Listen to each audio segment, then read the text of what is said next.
Good afternoon.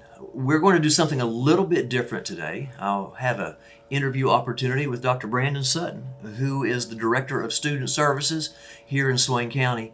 And he also has become our resident expert on the Strong Schools Toolkit. And the reason for that is whenever the state government sends to us new recommendations, new expectations, they send it in a fairly large document, and it's a lot to digest along with everything else. And so I have a tendency to delegate things out to people who I trust, and Dr. Sutton has been an absolute perfect choice for this. So we're going to ask Dr. Sutton some questions today about COVID-19, about presumptive positives in quarantine, masks, and we hope that from our conversation, you will be able to learn more about what this year is going to look like, because we're getting ready to start with our teachers on Monday, and then on August the 16th, our students will be back, and that's just about 10 days from now.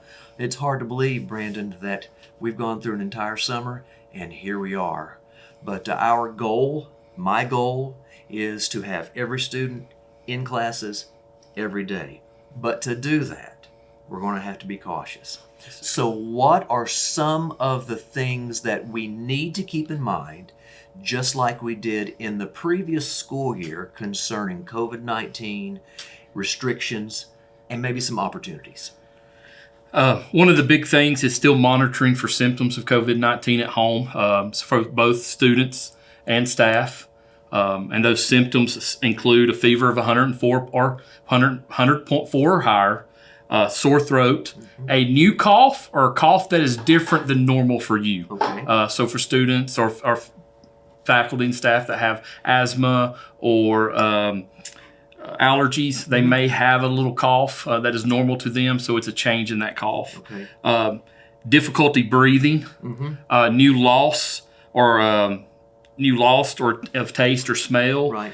Diarrhea or vomiting, and a severe headache, especially a severe headache paired with a fever, are all signs and symptoms of potentially COVID-19. Okay, so I have allergies, and I am kind of walking into the most severe allergy season that I experience, which is the fall, because of goldenrod and some of the other things that are getting ready to really take over. And I'm going to probably have some allergic symptoms like a runny nose and maybe a little bit of a sore throat. But what I just heard you say is that if it's not usual, if it's maybe more extreme, maybe is coming along with a temperature of 100.4 or more, anything that becomes different, I need to take precautions. Did I hear you correctly? Yes, sir. All right. And so I'll keep those things in mind. Now, are there other elements that we need to be paying attention to? I mean, we've talked about masks. Are there things that have changed that might be new? And one of the big changes last year, masks were required by the governor's mandate. This year, the governor has left it up to local boards to make their decisions, and have made it optional. And our board currently has voted to leave masks as optional, people's choice. You have the right as an individual to select to wear a mask or not. That's one of probably the largest change from last year, the way we ended school last year, to the way we're opening school as of today. I had somebody ask me today, are we going to change our start date? And I think that they're asking that because maybe one of our local school systems has bumped theirs forward a little bit. But our board has not chosen to move in that direction, have they? No, sir. Okay, so our start date for students is still August the 16th, and when they come back, they have the option of wearing a mask or not in the buildings. Now, is that true for everywhere? No, it's a little bit different for buses. The CDC is requiring public transportation that everyone wear a mask on public transportation. So if you're riding our school bus, our activity bus, in one of our cars, you will be required to wear a mask. Okay, and so that includes our bus drivers. They need to be masked. All of our students do if they're on the Yalla bus or the activity bus, or if we're taking one of our cars. But when they come into the building, they can choose to take that mask off.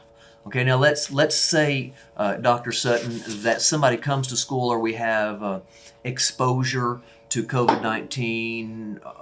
What do we do now? Has anything changed? There has been some changes for exposure. The new changes are if you are fully vaccinated and I come in close contact with someone that either one has presumptive positive, that's someone showing symptoms, or someone that is diagnosed with COVID-19, I do not have to quarantine unless I'm showing symptoms. Okay.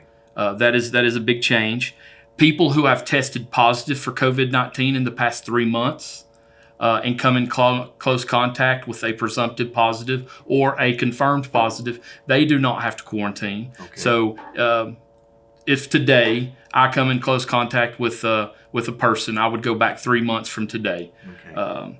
And then the last thing is that our students who are appropriately wearing a mask, if they come in contact with a presumptive positive or confirmed positive, and both student A and student B are wearing masks, student A is confirmed positive, and they both wore masks, student B would not have to quarantine unless they show symptoms. Okay, so let's pretend that we're students. Both of us were in class, and we're both wearing masks appropriately. And Mark becomes a presumptive positive or test positive because we both have masks on. That's not going to affect you then? It does not affect me. Okay. And also, if one of us is fully vaccinated, and fully vaccinated means both a first shot and a second shot, correct?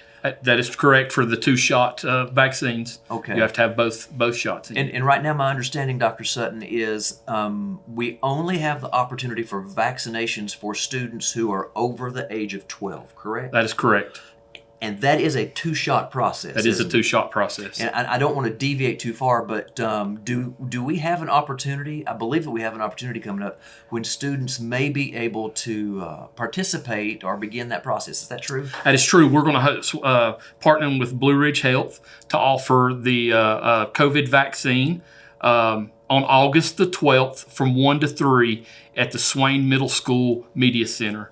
That is during open house. All schools are having open house on August 12th, and we're going to be able to offer the vaccine again for those that select to take it at the back of the Middle School Media Center from 1 to 3. The back of the Middle School Media Center. So now that's kind of back there where the 6th grade wing is and where the band room is now. And there's another building that stands there by themselves. It's kind of behind the cafeteria. It is behind the school, middle school. Probably a lot of people know it as the old central office. Okay. Yep. And All you'll right. enter in the back there. Now, if people want to participate in that, do they need to let anybody know? We will be posting on our social media and sending Connect Heads home. They will need to contact Mandy Slagle to reserve their vaccine because Blue Ridge Health only brings enough vaccines for the people confirmed to be attending the clinic. So August the 12th, another opportunity to begin the vaccination process for our students from 12-year-old and older. And for those who have already been participating with us in that, because I believe we had a vaccination clinic already, their second shot is on August the 9th. Yes, sir. If you participated in the first vaccine clinic, the second shot will be offered on August the 9th at Swain County High School, in the same place that you received the first dose. Okay, so we've talked about things that are the same, things that are different. We've talked about the vaccinations. We've talked about the fact that we have optional mask participation inside buildings, but not on buses. So let's assume that someone becomes presumptive positive or test positive. What happens then? So if you test positive, you're going to have to quarantine for 10 days. Okay. You can return after 10 days if your symptoms are improving or there's no longer symptoms. If you still have symptoms, your quarantine could carry out longer. If you are unvaccinated and you are exposed to a presumptive positive, you will also have to quarantine. You have some options. You can quarantine for the 10 days and return, or you can, on day 5 or after, go receive a molecular test, and if it comes back negative, you can return on day 7. Okay. Those are a lot of options. Lots to keep up with. And so I think it might be wise for us to maybe post those for our parents and our community. to be able to see where could they find that if they need to? So we will be adding a link to our social media for the Strong Schools Public Health Toolkit update. Okay. We'll post that. We will post page 12, post page 16, which gives the scenarios and what your options are if you're exposed or potentially exposed or confirmed positive. We'll post that also. And then we still have on our school webpage our COVID information page. So it'll also be linked on our school webpage. And if none of those are working for somebody, then I would advise them to pick up the phone and call the school. Yes. And talk to the school nurse or someone there who has some experience with this. Yes. And just let us tell you, these are the next steps. Yeah, your school nurses will be a key resource. They will be able to help link you to other resources that may be needed, be able to explain the toolkit and what some of the guidance means.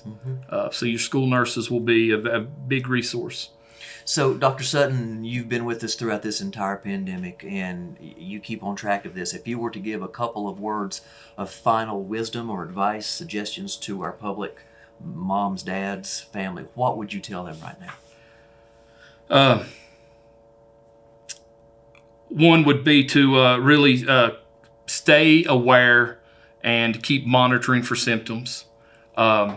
Use the precautions and the recommendations that is recommended in our safe schools and CDC.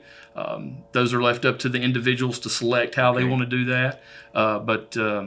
And I would urge you to consider the pursuing a vaccine if that's what you feel like you need to do to keep yourself safe. And I really appreciate the way that you said that, because I know that in the public, different people have different ideas about the vaccine and about masks. And as a school system, we honor that. We honor the fact that there is still choice in a lot of ways. So we need to do whatever is best for us as an individual and for our families, but I really need for everyone to also remember this. Our choices don't just affect us. They affect the people that we're around.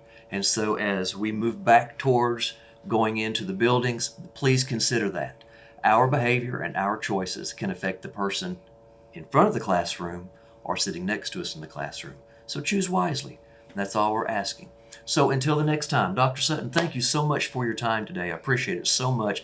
Thank you for keeping me on top of this, because it's an awful lot to remember. You do it very well.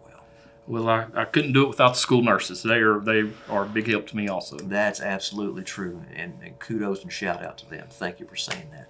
Until the next time, God bless you all. If you have any questions, give us a call. Call the schools. Make sure that you're paying attention to social media for updates, and we'll see you again very soon.